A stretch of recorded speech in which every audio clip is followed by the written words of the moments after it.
Hello বন্ধুরা, কেমন আছেন সবাই? আশা করি সকলেই ভালো আছেন। তো বন্ধুরা, দেখতে পাচ্ছেন বৃষ্টির দিনে যে কী অবস্থা হয় মানুষের, ঘর বাড়ি দেখুন কী অবস্থা করে দিয়েছে। এটাই আমাদের বাড়ির অবস্থা দেখুন।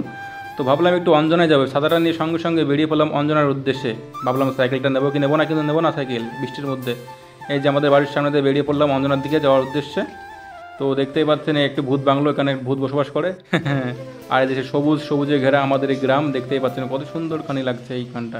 তো এই যে সেই মিতালিদের বাড়ি, এবং দেখতে পাচ্ছেন এই বাড়িটা কত সুন্দর জল বেঁধে গেছে, এবং বাড়িটার উদ্দেশ্য হলো এই কাঁঠাল গাছের জন্য তোলা।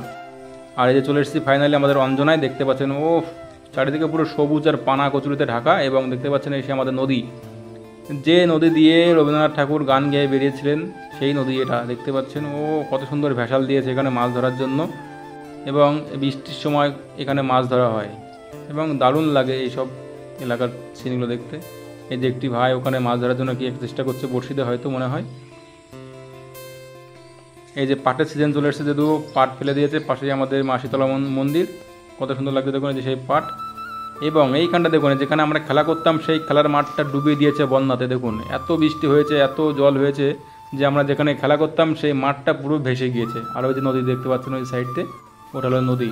আর দূরে ওই যে একজন জেলে ভাই ওখানে মাছ ধরার চেষ্টা করছে নদীতে দেখুন। তো বন্ধুরা, ভিডিওটি কেমন লাগলো অবশ্যই কমেন্ট করে জানাবেন, আর এই ধরনের ভিডিও দেখতে গেলে অবশ্যই চ্যানেলটিকে সাবস্ক্রাইব করে রাখবেন। ধন্যবাদ। ওই যে শুয়োরের বাচ্চা, সরি সানা।